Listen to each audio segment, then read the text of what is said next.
I'm here with the very funny and very, very generous man, Mr. Jay Connor, with an ER. And that's important because there's a free gift coming your way. And if you type in the domain with an OR, you're going to get to somebody else. You want to be with the man right here. Jay, welcome to Living Well with Rentwell. Oh, my lands, Rob. Thank you so much for inviting me to come on, talk about what I'm most passionate about, that being private money for real estate. My lands, have I got some stuff to share that, the first year I used private money, it tripled my real estate business. I can't wait to tell the story. I'm excited to jump into it with you. I do a fair amount of local speaking, and part of my story is I bought 3 rental properties in 2005 and 2006. I did not really understand private money, and therefore I lost an entire decade. I lost a decade in my real estate investing path, which was fine. Started a family, started a business, but the wealth building, the wealth generation wasn't there. Now it's back. I'm excited to have this time with you. So give the listeners that who are you? What is it that you do? Rob, I didn't know you were old enough to start real estate in 2005. You must have been like 15 years old in 2005 based on what I'm looking at. But anyway, I'll take it. I digress. That's a compliment, by the way. So what was your question? How did I get started? Yeah. Who are you? What is it that you do, Jay? So I live here in Eastern North Carolina, and I'm sorry, I can't help it the way I talk, but I live here in Eastern North Carolina with my wife, Carol Joy, who's from Texas. We've been married 37 years, and we started doing real estate in 2003 full time. Now, I was raised in the mobile home business. Up there in Pennsylvania, they may not know what mobile homes are, but down here in the South, they used to call them wobbly boxes, mobile homes, trailers, manufactured houses. I was raised in that business.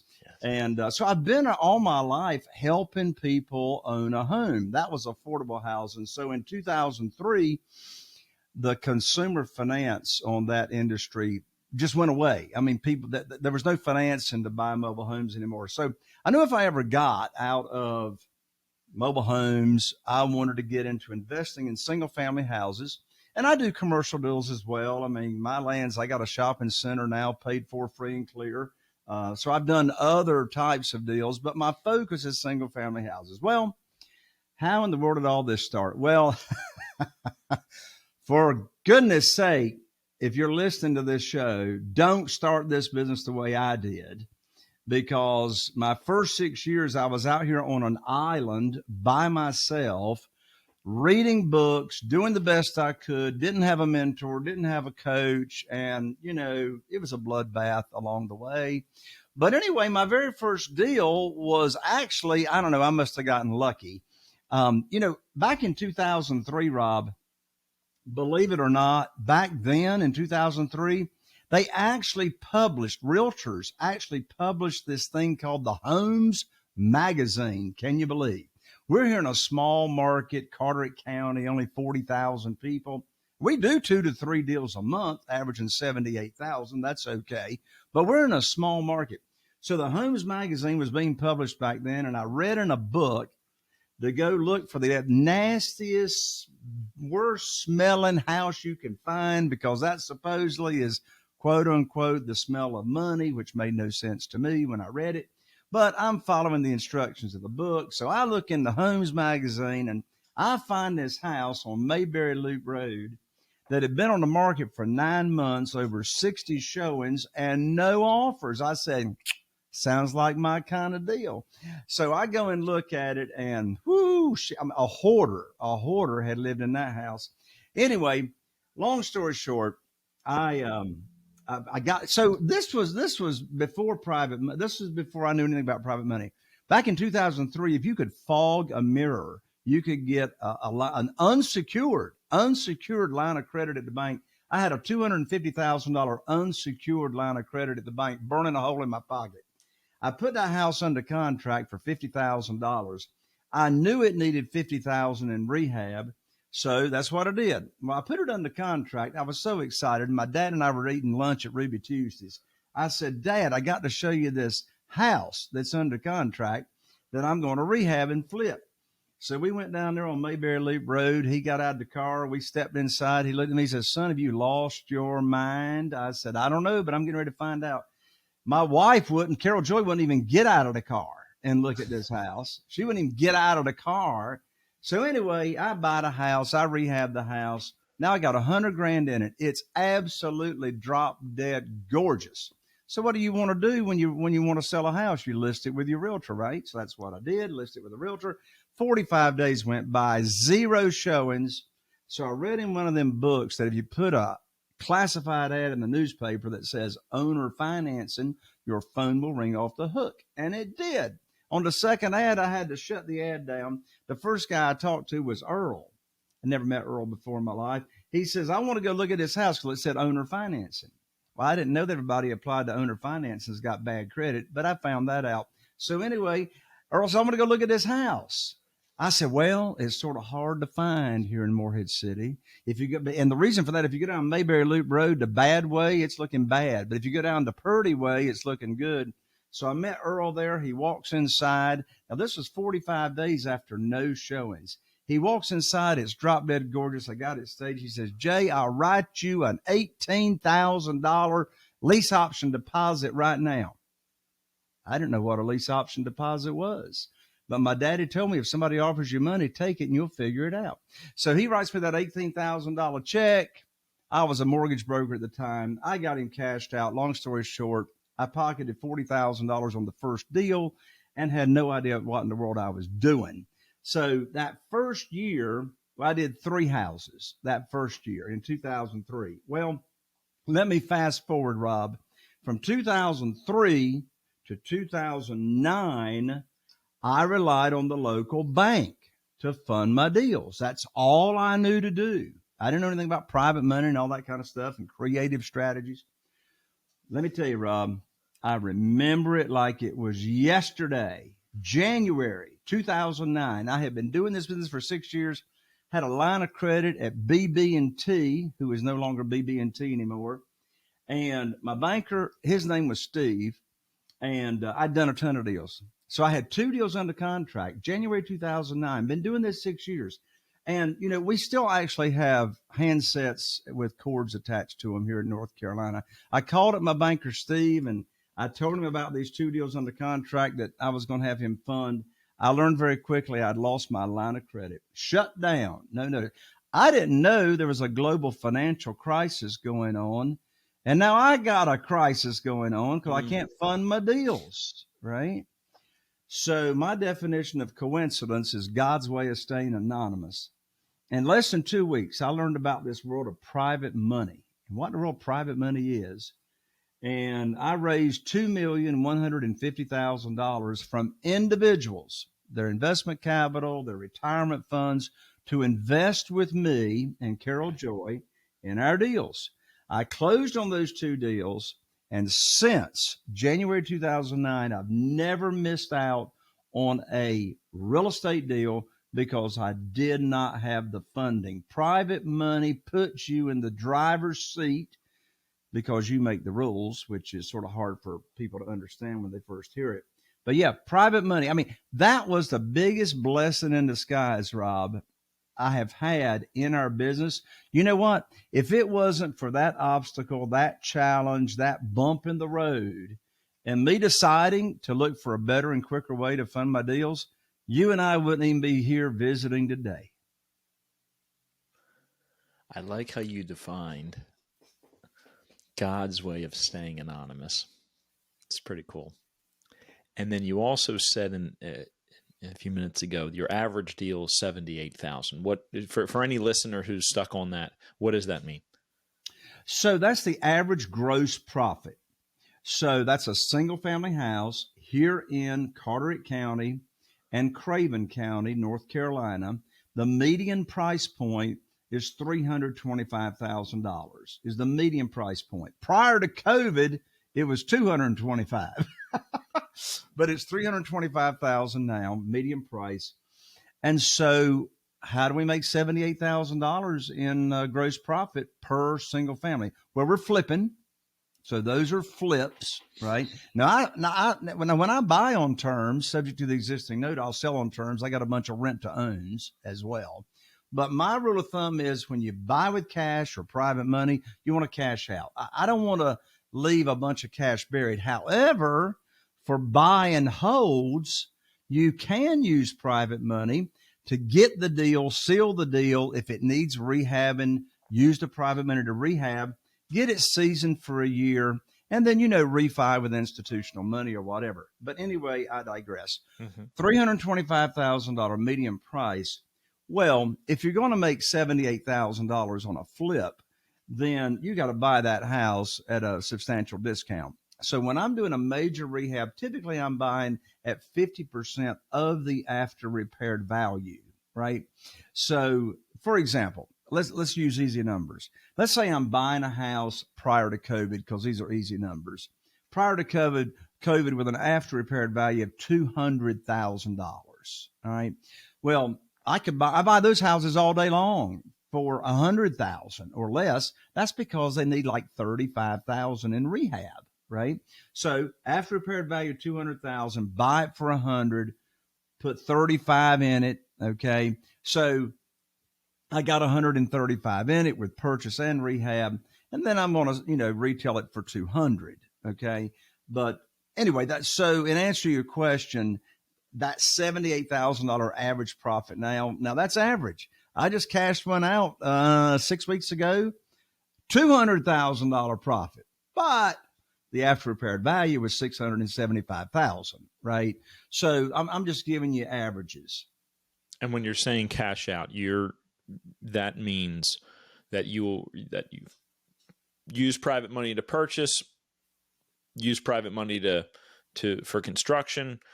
Now you have a tenant in there, and then the cash out is coming from from a financial institution that's putting a more traditional note on it. Yeah. So cash out means either you sold it and you got cash, or you refied it and paid off your private lender. Okay. Got it. Okay, good. So I think that sets the stage.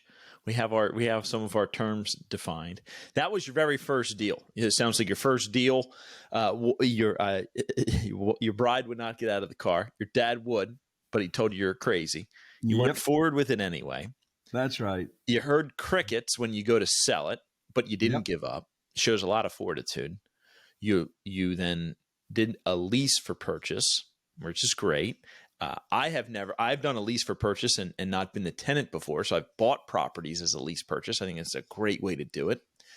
And then you went, what did you do on the financing on that one? You went to a bank after it was like, how did you cash out that property? Yeah. So what happened on that first deal is he offered me an $18,000 lease option deposit. I didn't know what that meant. I took it.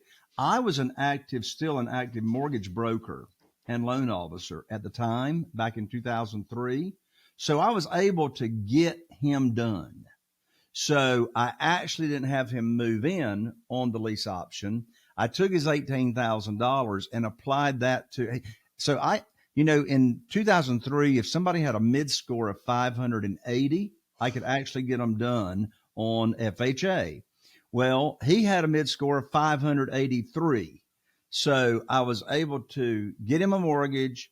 I took the $18,000 that he offered me as a lease option deposit, and I applied the $18,000 to his closing cost and to his down payment. And then I just sold the house and cashed out. Got it. Okay. All right, great. Now, so that sets the stage. That was 2003. So right about 20 years ago. Yeah. Now what are you up to now? I was going to say, well, we've only flipped a little over 475 of those houses, like I just told you about the first one. 475 houses sounds like a lot of houses. Well, it is in one respect, but, that goes all the way back to 2003, sure. Right?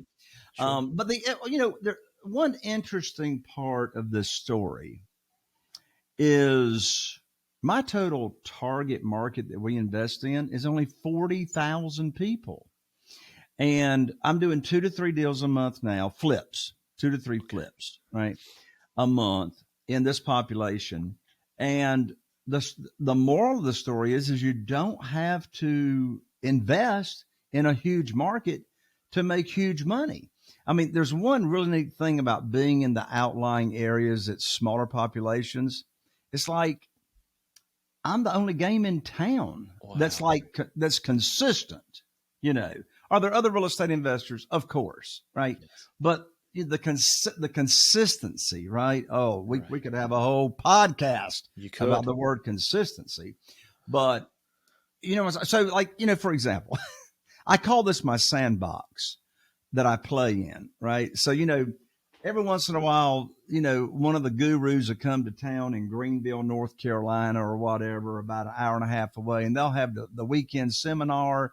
And on my word, them attendees think they're like, you know, gurus already themselves. So they go out and put them bandit signs out, you know, and we ain't even got bandit signs around here. We're so small. But when the bandit signs show up, I go, oh, my land, somebody has come to Greenville, North Carolina.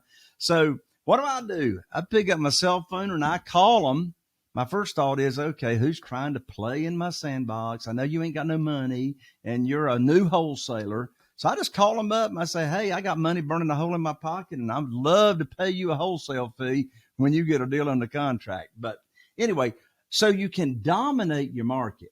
You can dominate your market and be the woman or the man in town in these smaller type markets as long as you are consistent with your marketing. I just had a lead notification come on my cell phone from one of my Google paid ads.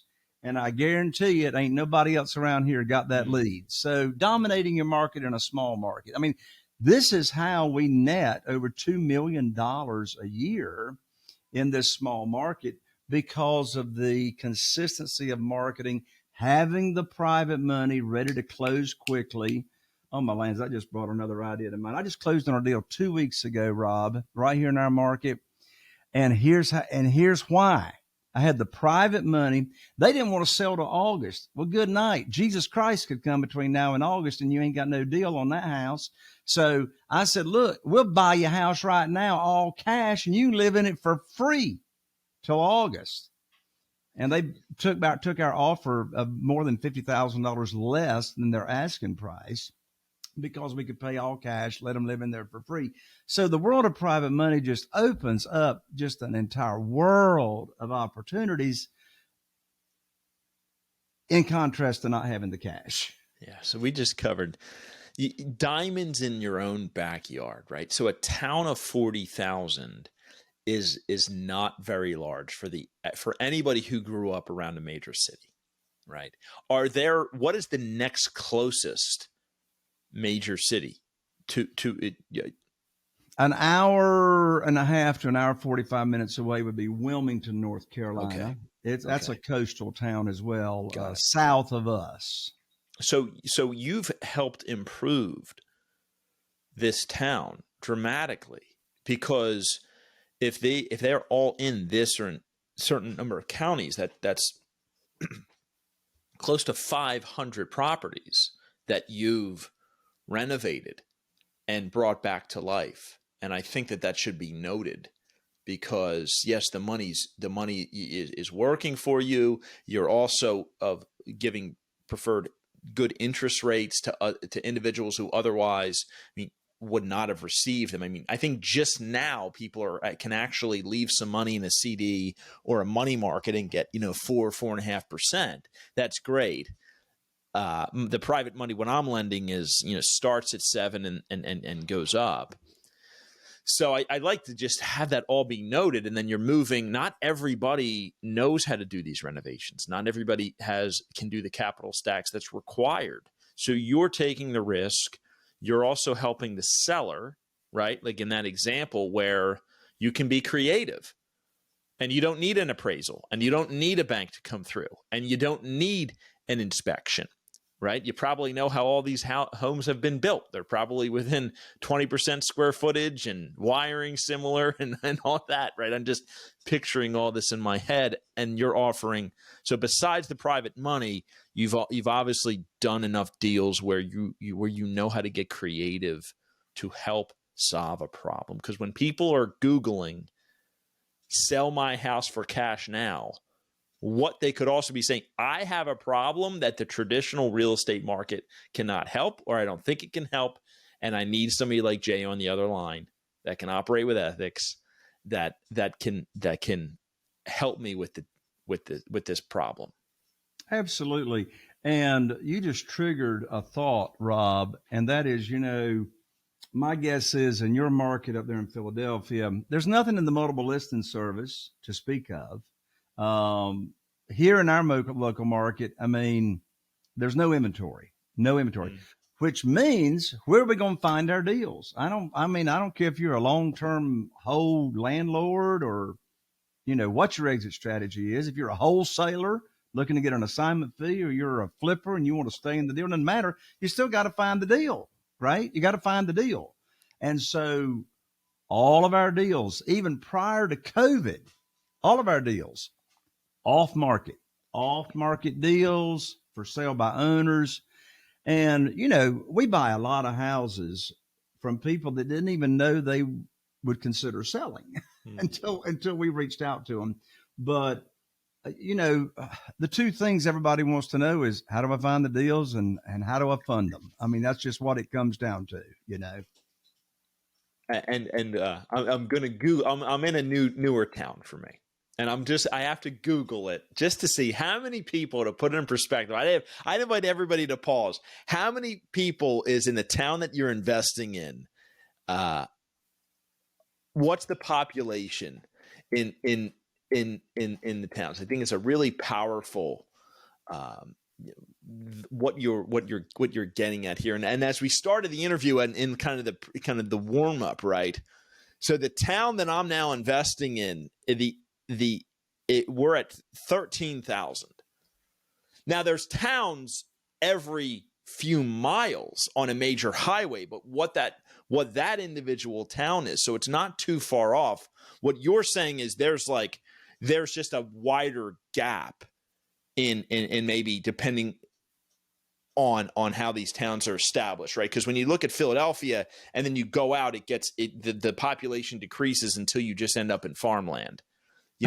Once you're 30 miles outside of the city, there's not much going on in. Yeah.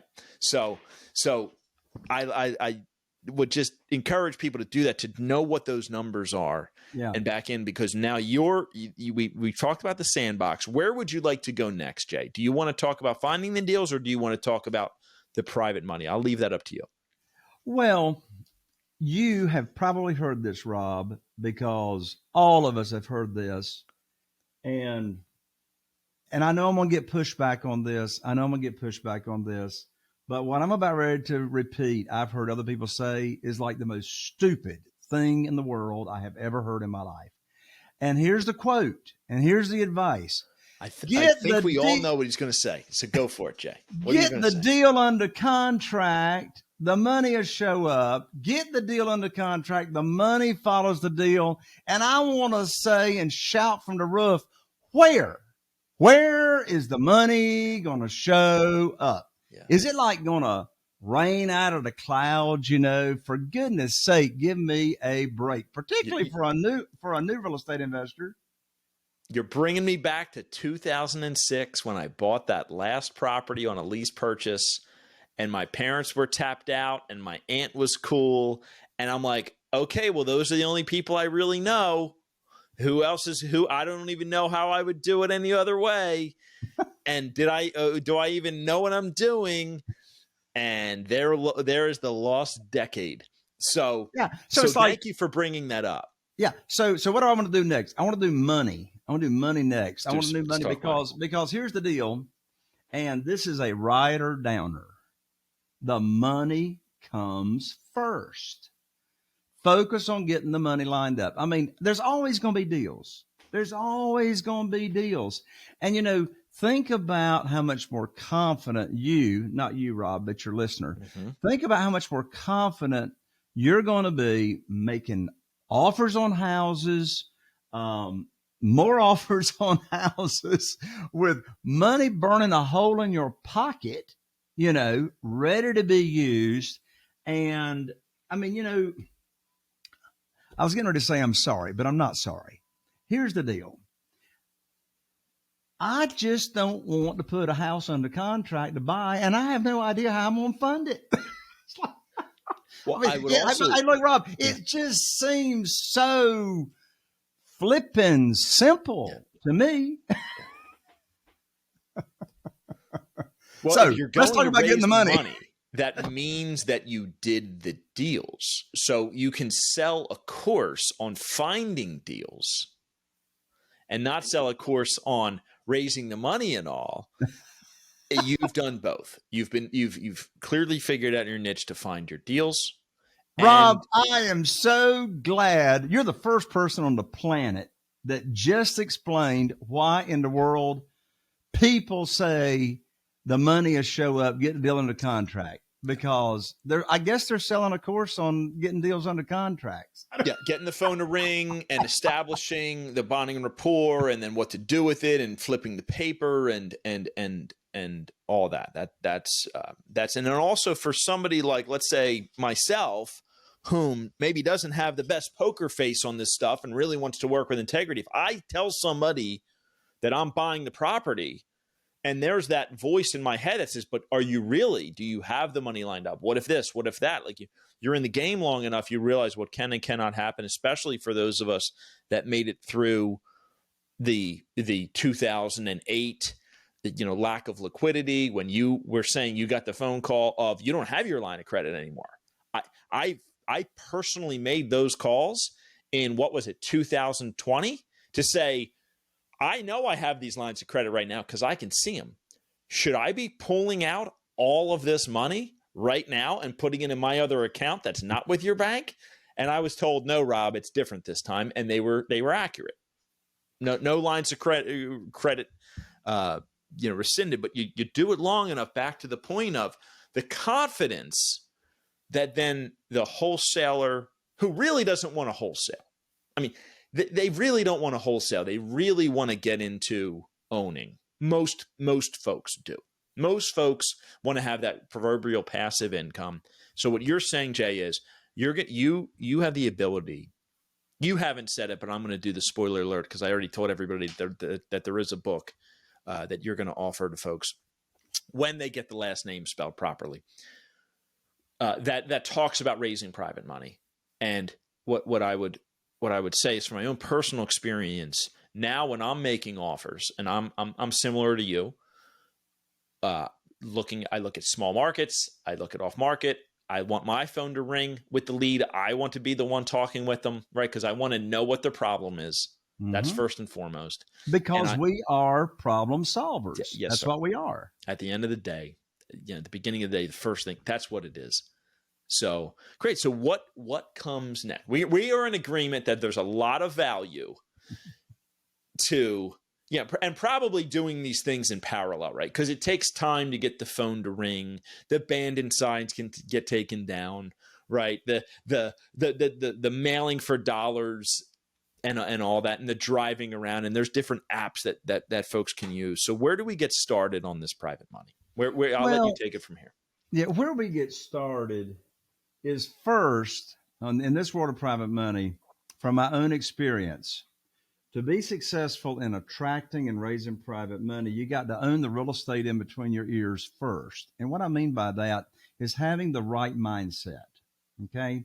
So the traditional way in borrowing money for real estate, the traditional way is you go to your local bank and you go see Miss Banker or Mr. Banker, and you get on your hands and knees and you put your hands underneath your chin and you go, please fund my deal. Please fund my deal. Right? That's the traditional, whether you say that or you don't. Mm-hmm. Of course, you're not going to say that, but you're thinking in your head, please fund my deal is what you're thinking.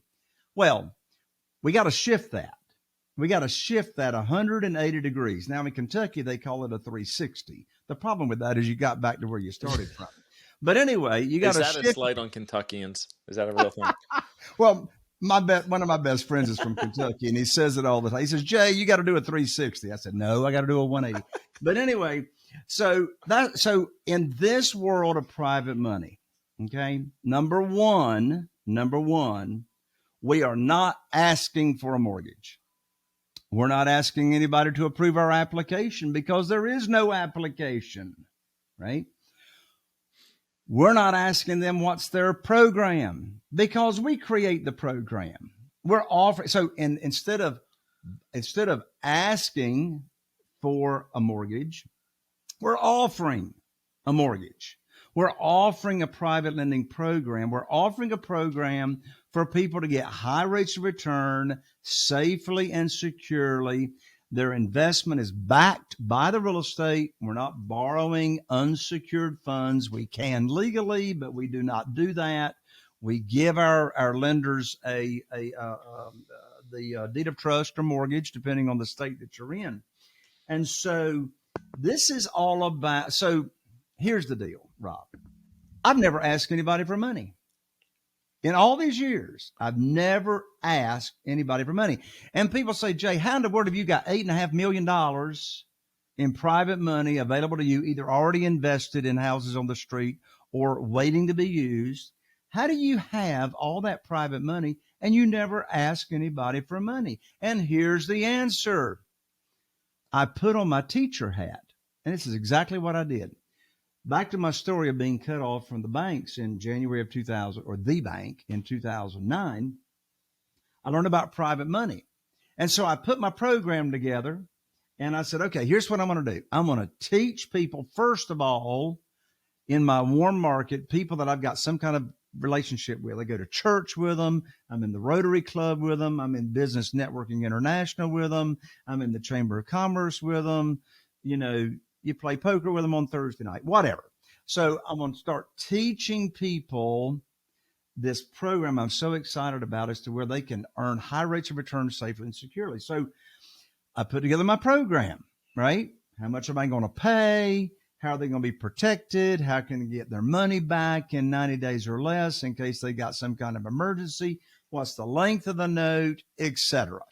What's the maximum loan to value that I'm going to borrow? And that's after repaired value, not before value. One reason I love private money, I always bring home a big check when I buy.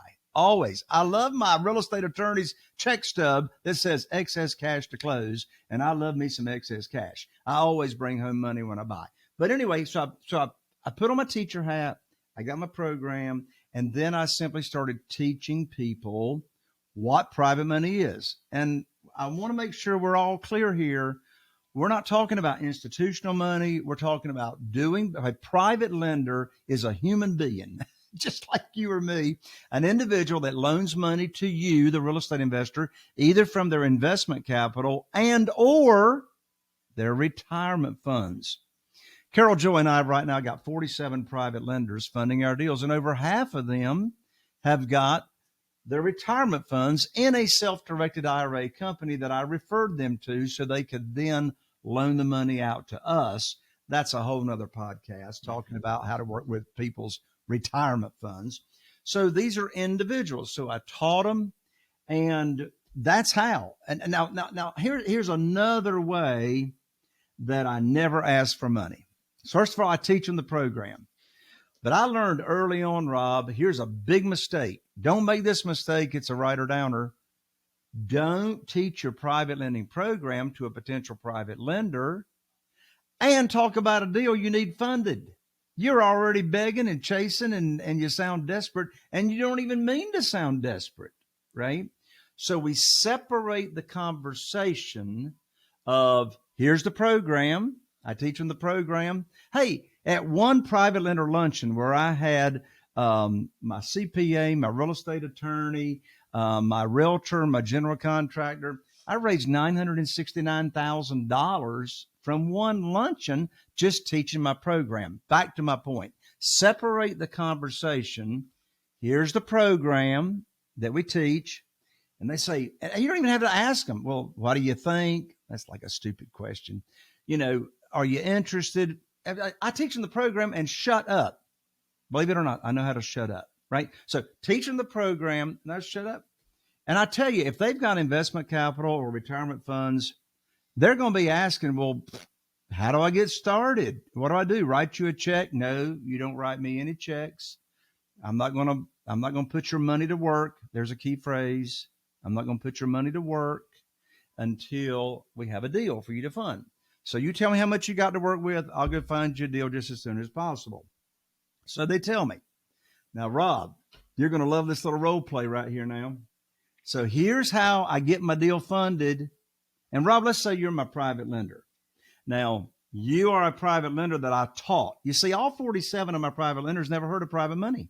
They never heard of private money until I taught them. They never heard of self-directed IRAs until I taught them. So you're one of my new private lenders. Let's say you've told me $150,000 that you got, that you want to put to work, and you want to earn 8% on that money, because that's what I pay. That's my program. By the way, what I pay is not negotiable. That's my program. It's not your program. It's my program, right? So I'm paying you 8%. So you've told me you got $150,000, and you told me that a couple of weeks ago. I say, Rob, I'm going to put your money to work for you just as soon as possible. So here we go. I call you up. You answer the phone. We have a little chit chat. And here's the script. Rob, I got great news for you. I can now put your $150,000 to work. I got a house over in Newport with an after repaired value of $200,000. The funding required is $150,000. Closing is next Thursday, so you'll need to wire your funds to my closing attorney next Wednesday, and I'm going to have my attorney email you the wiring instructions. End of conversation. You see, here, I didn't ask you if you wanted to do the deal. That's the most stupid question in the world I could ask you. Of course you want to do the deal. You've been waiting for the phone call for me to put your money to work. And oh boy, if you have transferred your retirement funds over to the self-directed IRA company that I recommended to you, and your retirement funds are sitting there, they ain't earning you no money until we put that money to work. So you're like waiting for the phone to ring. Well, you don't have a landline. You're waiting for your cell phone to ring with me to give you good news that I can put to work. So again, it's all comes down to you're a teacher. They love the program. They want to do business with you. Now you got a deal for them to fund. I've never pitched a deal in my life. I never pitched a deal, right? And look, there's a 5-letter word that begins with T in this world, and it's called trust. These people that you teach what private money is and self-directed IRAs and all that, they are looking to you. They are trusting you. I mean, you are their financial advisor. I mean, without a license. Right?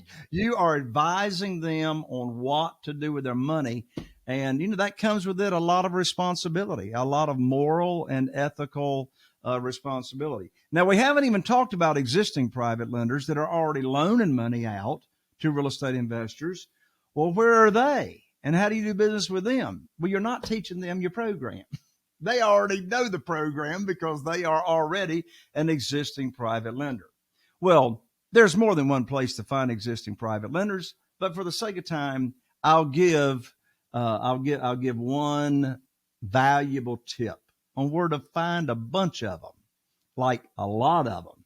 Did you know, Rob, that before COVID, there was $18 trillion in cash sitting in people's retirement accounts and they didn't know what to do with it? And now on this side of COVID, there's $31 trillion in cash sitting in people's retirement accounts. It's my obligation to teach them. But anyway, where do you find these people? Do you have a particular self-directed IRA company that you recommend, Rob? We do. Awesome. Well, here's an interesting statistic. Most self-directed IRA company account holders, over 70% of them want to loan you the real estate investor money. They want to be a passive real estate investor, and loan the money out.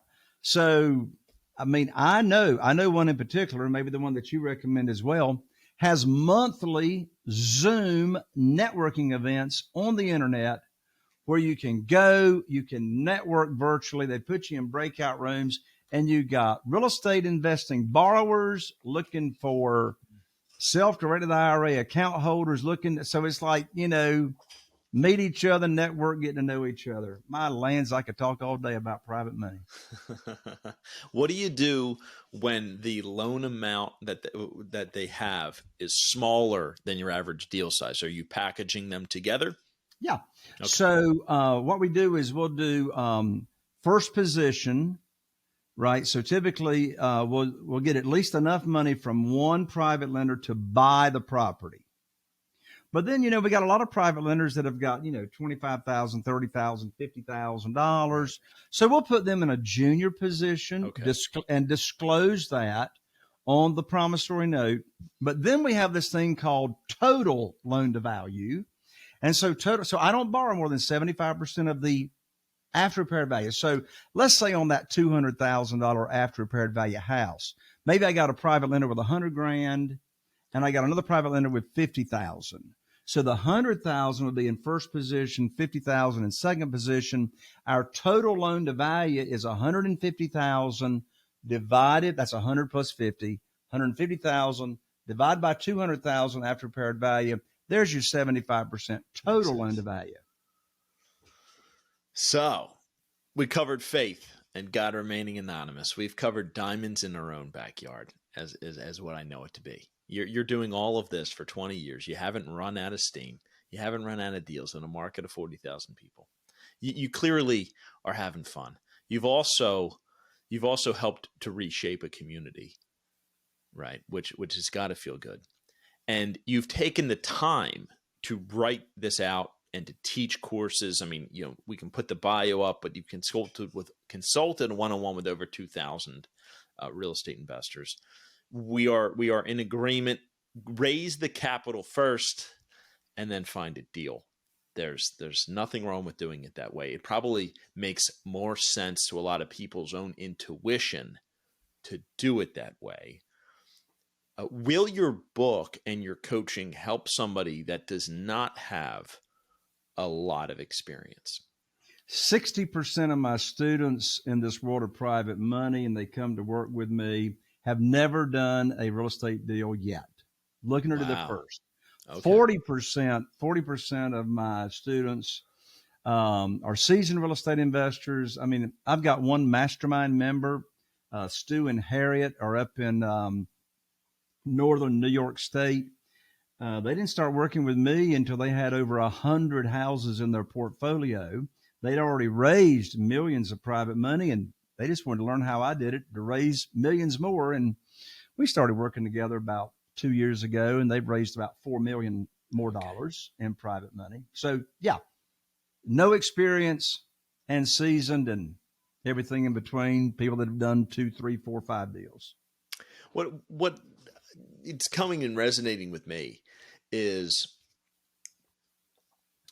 it seems like a lot of folks want to keep chasing bigger deals versus just more quantity of what is working, right?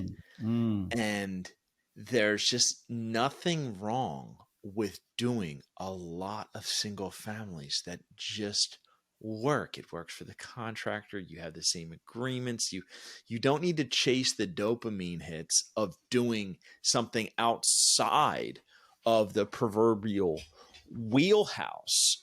And it might not be everybody's wheelhouse, right? My wheelhouse is 5 to 15 units, large scale rehabs on apartment buildings. That's what we like. And we're vertically integrated, and we do it probably as good as anybody else in the country. And that's our niche. So I just go after that niche, and I need to buy 2 buildings a year, and there's 30 more apartments. And there's nothing wrong. And I can stay there. I could probably not run out of inventory to buy in 100 years doing that. So I would just want to honor that there's so many folks that I feel they do not They don't make the distinction between the asset class of what they're investing in and the variables of how they're going to find it or fund it. Because regardless of the asset class, my guess is that yours, at a certain point, yes, it becomes like a syndication, but I'm sure the conversations would just be tweaked. So what I'm getting at is some people are like, well, I like mobile homes, or I like self-storage, or maybe I want to go try a short-term rental, or maybe I want, dude, those are all different asset classes. Get really good at one asset class. Then you can learn to buy that asset class at sheriff sales. Then you can learn the direct mail. Then you can do the TV commercials. Then you can do the Facebook. Then you can do Bandit. Then you're widening the funnel, but it's still the same end result. And that's what I like, that you haven't just sold 1 million books and helped all these people. You're actively doing it yourself. Oh my word! I'm so glad you said that, Rob. People ask me for if I could only give one piece of advice, what would it be? Particularly for someone starting out. Well, first of all, don't start the way I did. Right, I already said that. But when you're choosing a mentor or a coach to work with, for goodness sakes, don't work with somebody that's not totally active. What I call in the arena. In the arena.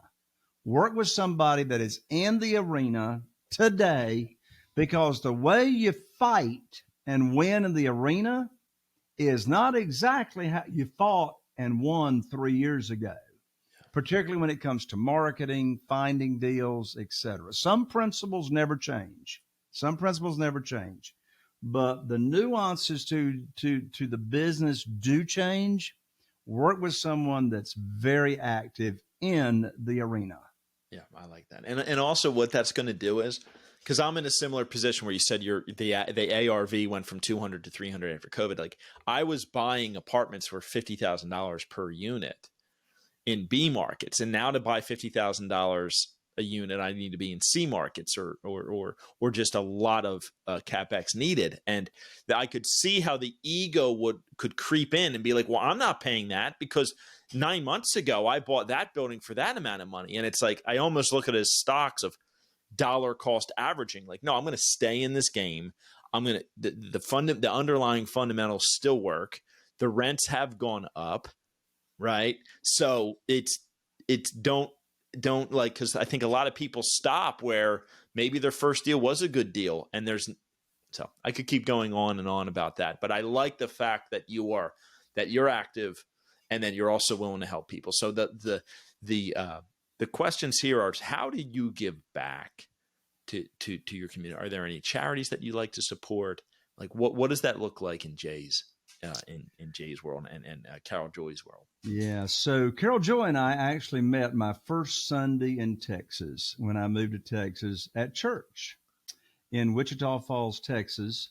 I love to sing. I love to write music. She and her whole family love to sing. So as a result, the church is foundational, God and all, in our relationship. Our 37 years of marriage is built on that. So as a result, our local church here in Morehead City, we've been a member of since 1988.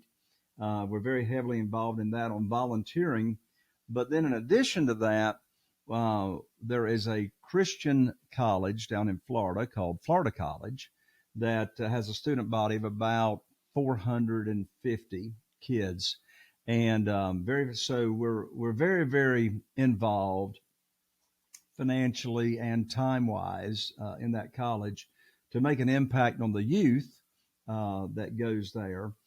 And then in addition to that, how do we give back? My favorite way to give back is by sharing with other people what I've learned. And so even though I'm passionate about, obviously, still investing in real estate, I still do it. In addition to that, what I'm most passionate about is working with other real estate investors and sharing with them what I do. And the reason for that, and Zig Ziglar says it, you go through different stages in life. I mean, for goodness sake, I'm 62 years old now.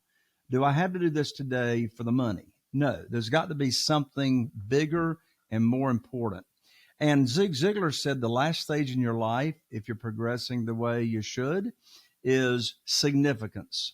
What significant impact can you make? Even though we still make a big impact on our local community, with rehabbing houses, getting people in there. I sell a ton of homes on Rentwell. I'm able to make a much bigger impact quicker and wider by working with other real estate investors. So as you have there in the bio, I've worked with over 2,000 real estate investors. I started coaching and working with real estate investors back in 2011. So that's my most and biggest passion, because I'm able to make the biggest impact with so many people by doing that. Wonderful. And how do they get started? How do they get started with that, Jay? The best and easiest way to get started is to download my free money guide that I just recently finished writing. It's called 7 Reasons Why Private Money Will Skyrocket Your Real Estate Business and help you build incredible wealth. If you want to get on the fast track to picking and choosing the deals you want, having money burning a hole in your pocket, and getting at least $500,000 in private money in 30 days or less, download the money guide at www.jayconner.com/money guide. Again, that's jayconner.com/money guide for the fast track to private money. And you can follow me on my podcast, which is Raising Private Money with Jay Conner. Follow me on iTunes, Spotify, and I have 2 amazing podcasts every week, just like going to church and clockwork. Awesome. All right. My final question for you, sir, is how do you take care of you? Like, what does that look like for you? You've covered some of it, right? With just the show. But any final words on that? How do I take care of me? I'm glad you asked the question, because if you don't take care of yourself, how are you going to take care of anybody else? Sure. Because your basket or your bucket is going to run out, right? So how do I take care of myself? How I take care of myself starts when my feet hit the floor.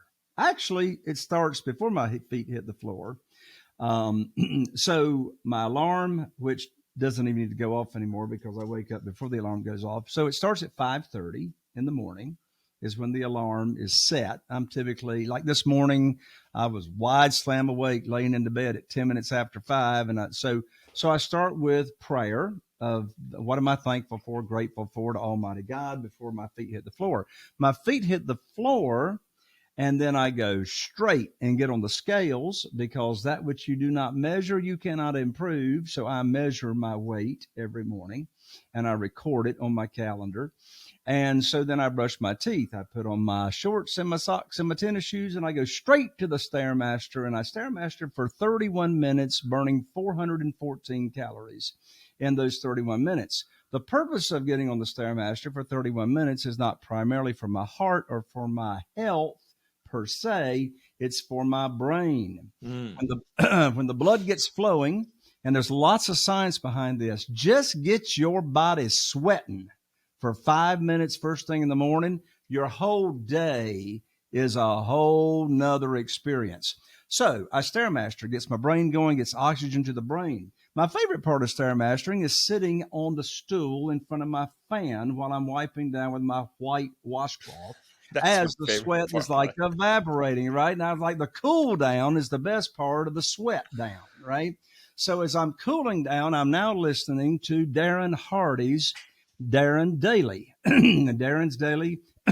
And so I listened to Darren for 6 or 7 minutes. This morning it was all about magic, which that's another story. And so after Darren Daily, I read 8 pages of an inspirational personal development book. Right now, I'm consuming and taking notes on Dr. Benjamin Hardy's Be Your Future Self Now, which will transform your life into anything that you want to be. And so after my 8 pages, I then read the letter to myself that I've written 1 year from now called My Future Self as to what I am experiencing a year from now. And then after that, I review my calendar, see any tweaks I need to do. And by that time, it's time to head to the shower. Then I go to Starbucks and give myself another 2 big jolts of shots of caffeine in a black eye. And then I'm off to the office and I'm visiting with amazing people like Rob and the rest of the day. Amen, my friend. Well, that's a beautiful, somebody would call that, if they're friends at the Hal Elrod, they call that the miracle morning.